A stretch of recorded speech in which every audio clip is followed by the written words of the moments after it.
ले जी दोस्तों, पाकिस्तान की ओडीआई वर्ल्ड कप 2027 के लिए कल से जो प्रिपरेशन है उसका आगाज होगा। ऑस्ट्रेलिया के अगेंस्ट पाकिस्तान ने ओडीआई सीरीज खेलनी है, तो पाकिस्तान का स्क्वाड जो है उसमें प्लेइंग 11 पाकिस्तान क्या बनाने जा रहा है या होनी क्या चाहिए, एक दफा फिर पर्चियों को मौका मिलेगा या हम वाकई ही ओडीआई वर्ल्ड कप के लिए कुछ सीरियस हैं। ये बहुत सारे सवाल हमें इसका जवाब कल के मैच में मिलेगा प्लेइंग 11 से, कि पाकिस्तान की जो नई मैनेजमेंट है, जो नया हमने स्क्वाड सेलेक्ट किया, कुछ नए लड़के लेके आए, उनको हम वाकई ही मौका देते हैं या नहीं। प्लेइंग 11 के ऊपर एक नज़र डालते हैं जो मुझे लगता है कि होनी चाहिए।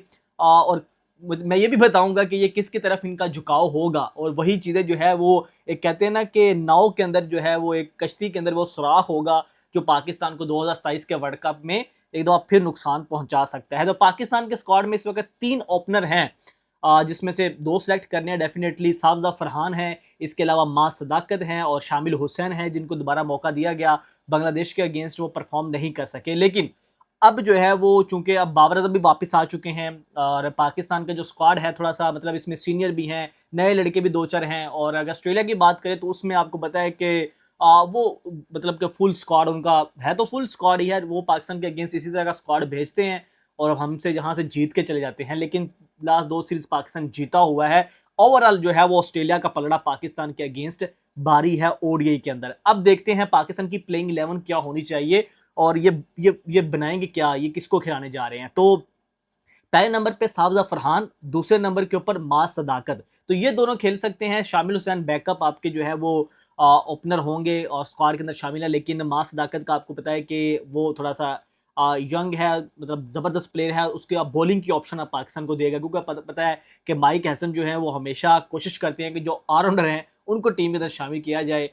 इसी वजह से उन्होंने एक पर्ची को भी टीम के अंदर शामिल किया, उसके ऊपर आगे जाके बात करते हैं। लेकिन अभी जो है वो मास सदाकत आपको बॉलिंग के अंदर ऑप्शन देंगे, तो मास सदाकत और साबदा फरहान ये पाकिस्तान के ओपनर होंगे। नंबर 3 पे खेलेंगे बाबर आजम, सबको पता है कि नंबर 3 पे खेलते हैं, अभी भी जो है वो नंबर 3 पर ही खेलेंगे। नंबर 4 के ऊपर अब एक ऑप्शन, बहुत सारी डिबेट हो रही है कि नंबर 4 के ऊपर कौन खेलेंगे, क्योंकि इससे पहले मोहम्मद रिजवान खेलते थे।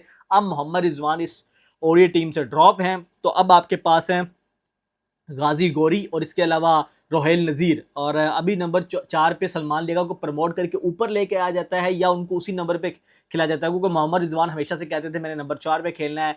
तो जो सलमान लेगा नंबर 4 के प्लेयर हैं वो 5 पे खेलने लग गए, तो अब वो स्लॉट खाली है। अब टीम मैनेजमेंट जो है वो सलमान लियागा को ऊपर लेके आती है आपके वाइस कैप्टन को, या उस स्लॉट के अंदर ही आपके नए विकेट कीपर को एडजस्ट किया जाता है। हालांकि मेरा ओपिनियन यही है कि जिस स्लॉट के लिए आप बंदे को बाहर किया उसको उसी स्लॉट के ऊपर मौका दे। ये नहीं है कि रोहिल नज़ीर को गाजी गोदी खिलाते हैं तो आप उसको नंबर 6-7 पे डाल दें, तो उसी नंबर पे उसको मौका देना चाहिए। अब आ जाते सवाल नंबर 4 पे रोहिल नज़ीर खेलेंगे या गाजी गोदी खेलेंगे। आपको पता है रोहिल नज़ीर एक मतलब के ऐसा प्लेयर है जिसने बहुत ज़्यादा डोमेस्टिक खेला हुआ, बहुत ज़्यादा परफॉर्म किया, बहुत 8 ओवर किए हुए।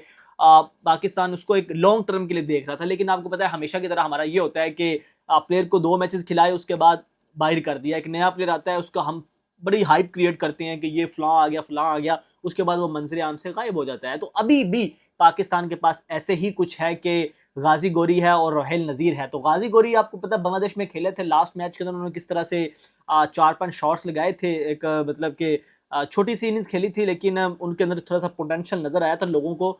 और अभी जो है वो टीम मैनेजमेंट का झुकाव भी गाजी गोरी की तरफ ही है। हालांकि मुझे लगता है कि रोहेल नज़ीर को मौका देना चाहिए, जिस तरह से उसने एक डोमेस्टिक के अंदर बहुत सारे सीजन खेले, 5-7 साल से 6 साल से वो परफॉर्म कर रहे हैं।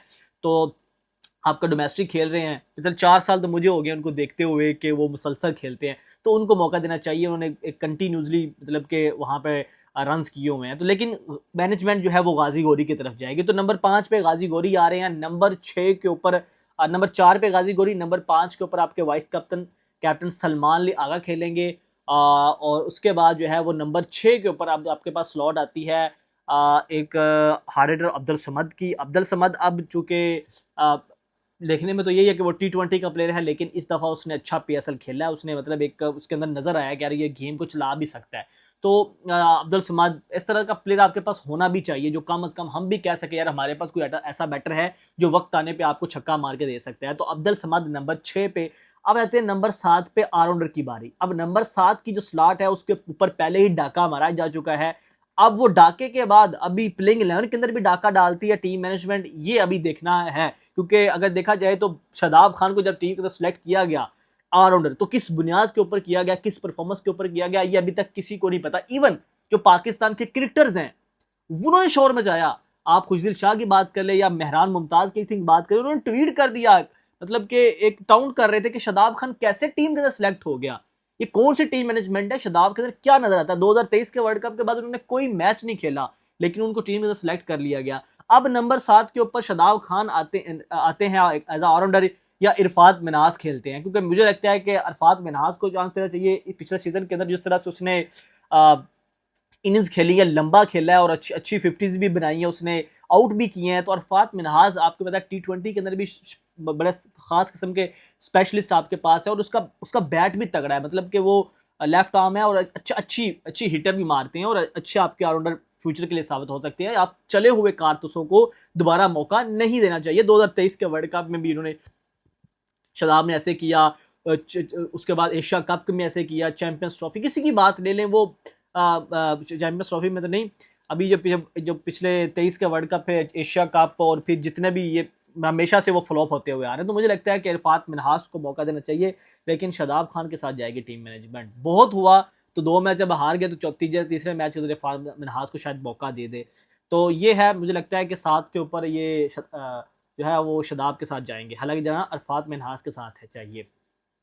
उसके बाद आपके पास 4 अब बॉलर आने हैं स्पेशलिस्ट, जिसमें आपका एक स्पिनर आएगा, 3 फास्ट बॉलर आएंगे। तो स्पिनर सुफियान मुकीम और अबरार के दरमियान में टाई है, तो मैं जाऊंगा सुफियान मुकीम की तरफ, क्योंकि परफॉर्मेंस उसकी अभी आ रही है, और वो लॉन्ग टर्म के लिए मेरे ख्याल में उसको डेवलप करना चाहिए, और वो एक अच्छा पाकिस्तान के लिए तो सरप्राइज पैकेज हो सकता है अगर आप वर्ल्ड कप को नज़र में रखें। अबरार भी ठीक है, दोनों को डेवलप करें, दोनों को खिलाएं, लेकिन इस वक्त इस सीरीज़ के अंदर मुझे लगता है सुफियान मुकीम को आंखें बंद करके डालना चाहिए। उसके बाद आगे आपके 3 फास्ट बॉलर, जिसके अंदर वही आपके जो है वो so called premium fast bowler आ जाएंगे, जिसमें शाहीन शाह अफरीदी है, हारिस रऊफ़ हैं, और नसीम शाह या फिर अहमद दानियाल।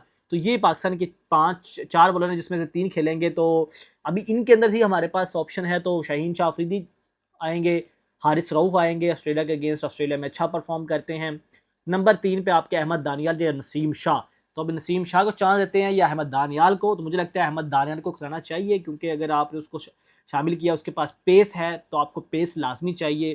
तो वो मेरे ख्याल में एक अच्छे आपके ऑलराउंडर भी हो सकते हैं, बैटिंग भी कर लेते हैं। तो अहमद दानियाल, नसीम शाह को थोड़ी सी रेस्ट ही देनी चाहिए। तो ये पाकिस्तान का अभी प्लेइंग 11 बन रहा है, और मैंने इसमें ये भी बता दिया आपको कि यार वो किसके साथ जा सकते हैं। अगर मैं अपनी प्लेइंग 11 बताऊं तो मैं आऊँगा साबदा फरहान, उसके बाद मां सदाकत, फिर बाबर आजम नंबर 3 पे, नंबर 4 पे गाजी गौरी, नहीं नंबर 3 पे आप रोहेल नज़ीर को डालिए, गाजी गौरी को भी डाल सकते हैं। मैं अगर डालूंगा तो मैं रोहेल नज़ीर को नंबर 4 पे, नंबर 5 पे आप सलमान लियागा, नंबर 6 पे अब्दुल समद, नंबर 7 पे अरफात मिनहास, नंबर 8 पे जो है वो सुफियान मुकीम, फिर आपके शाहीन शाह अफरीदी, हारिस रऊफ़ और अहमद दानियाल जी। तो ये पाकिस्तान की प्लेइंग 11 होनी चाहिए। तो दोस्तों आप लोग बताएं कि क्या प्लेइंग 11 होनी चाहिए, चले हुए कारतूसों को मौका देना चाहिए, नहीं देना चाहिए, या आपको लगता है कि यार ये जो है वो जो स्क्वाड में शामिल नहीं है, ये प्लेयर को जो है वो वर्ल्ड कप में लेके आना चाहिए। आप लोगों की क्या राय है, कमेंट सेक्शन में ज़रूर बताइएगा। शहरोज़ हमको इजाज़त दीजिए, अल्लाह हाफिज़।